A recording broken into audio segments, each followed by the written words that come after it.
Aaron Fudge, Chief of Data Center Operations. We are about 10,000 plus globally. We've been using Palo Alto firewalls for roughly 5 years. So for us, we have to have a strong delineation between who's able to use internet and who has to use a filtered portion of the internet. So we use a lot of the firewall rules to kind of help us segregate our community's browsing habits. It's on-prem. We are presently moving into Azure, so we are looking at the Palo Alto appliances for that environment as well. Being security is the biggest thing nowadays, but so is threat response, incident response, and root cause. And we found that a lot of the logging and dashboard capabilities that Palo Alto offers us kind of fills that missing skill gap that you kind of run up against. So it kind of makes it easier for our Tier 2 staff to even get involved in some of the deeper root cause analysis. So the dashboards, the logging, the reports, makes it easier for some of our staff to dive right in and not get lost in what tool should I use. It's just it's right here. For right now, I'm not completely involved with the firewall engineers, but they like the automations that are involved with their firewall rules. For example, with us integrating with Azure, Azure constantly updates the IP addresses for their whitelists, and there are hundreds and hundreds and hundreds. The previous solution we had, our firewall administrators had to hand jam a lot of their IP addresses, so it became more of a deterrent to manage the firewall because it was the overhead involved. But now that it's automated, they're more apt to use the tool than previously. It allows my firewall administrators to speak more confidently when we have an incident response. So when they kind of detail their root cause analysis and possibly what the problem is, leadership receives that information with a little more confidence, and it's a little more palatable. So it kind of makes our lives easier when dealing in an incident response. It helps us standardize. Being in the industry that we're in, we have a presence in the Americas, in Pacific, and in Europe. So managing 3 firewalls, standardized, the previous solution was difficult for us, but with the Palo Alto, it's a little simpler. It just makes it an overall pleasant experience. End of life in a hardware life cycle, and with us moving into the cloud and having a much more larger endpoint presence, we wanted something that was a little more robust. And we also had fewer seat counts, fewer head count for our firewall or network administrator staff. So we wanted a tool that we could access easily and not have such a large training curve. So this just kind of made a little more sense for us. I don't want to say it's perfect, but I don't really know where the improvements could be made. On the surface, from a leadership perspective, the reports are genuine, palatable, easy to understand, and allows me to make those logical leaps. I think, and if any improvement, it would be more at the engineer level or even at a logging level or a granularity at endpoints and monitoring conversations. But beyond that, we haven't had a strong need for any large version updates or hot fixes. So as part of our internet filtering, we do integrate heavily with Active Directory.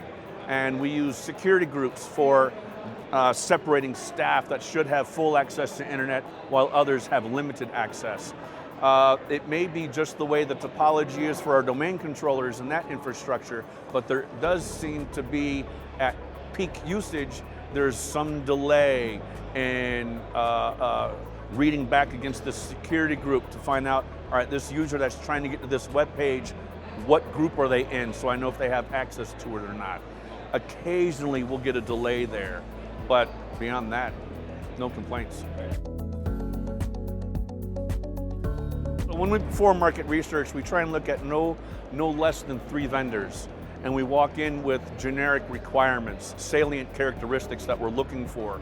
And those requirements are generated from both our administrators and engineers, but also from our leadership from a budget perspective, because we all know that's what really makes the decision is, can we afford it? So what allowed us to make those decisions is having the white papers from Palo Alto clearly explaining here's the feature set that we offer and here's where we meet your requirements. And we did those same with 2 other vendors that I can't really go into. But the sales team that assisted us with refining our requirements and explaining some of the new feature sets that are coming out, where we found that some of our requirements were no longer needed. So it really kind of helped us learn more about the service that we were looking for, and Palo Alto just kind of made it an easier discussion to have for us. Protecting our customers is obviously number one. In our previous solution, the implementation of that solution included agents to be installed on all our endpoints. And that was a little more difficult, especially when we have the turnover, where we have a very large number of endpoints globally. Trying to manage updates for those agents was administratively, the overhead was just not favorable. So this new solution kind of allowed us to rely more on an existing infrastructure, Active Directory, to help us with identity management and those security groups and web filtering. So it just kind of made it a simpler solution for us to manage. So there are servers that go along with the Palo Alto, at least for the identity management part. And there are appliances that you can use. We chose to use a Windows platform. So the only maintenance is patching these servers, and then the occasional agent upgrade for these servers, and the Palo Alto versions being upgraded, security patches and whatnot. But for the most part, we don't see it as a lot of overhead. We try to have a maintenance weekend each month for our network team, in addition to a patch maintenance weekend for our system administrators. But overall, we really haven't had to patch much for the Palo Alto. Oh, great. We just recently had an issue with DNS where we were having difficulties tracking where is this endpoint making these DNS requests. And we got a little lost in some of the admin consoles for the Palo Alto. We opened a service request. The call was returned within 2 hours, and an administrator from Palo Alto stayed on the phone with our engineers for about 3 hours, and really helped us through generating some unique queries, and it was kind of on-the-job training for this specific event. So they were very helpful in that incident. I would say 7, 8 from the engineer. They're very responsive, very quick, and they were always getting follow-up within the time frame that Palo Alto said they would get back to. Again, we have 3 regions that we use Palo Altos in, and we are not pegging the resources for these boxes at all. So for me, I would say they are meeting and exceeding our expectations, but we're definitely not pushing them to the limit. Luckily, the appliance itself, there are some licenses that you can upgrade where you don't have to bolt on any hardware. It's maybe just upgrade a module. And then the supporting appliances are VMs that we stand up in the data center, and those handle more of the identity management pieces of the Palo Alto.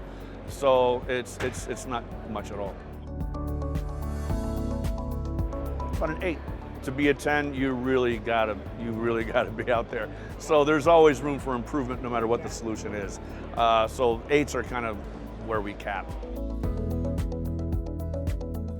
Fully engage the sales team. They're very knowledgeable, very friendly. We have 3 regions: PAC, Europe, and Americas, and time zones and quality of support always comes into question when you're spread out like that. We didn't see any gaps, no matter what time zone we had a problem with, and that goes for the sales and also the post support. So it was great all the way around.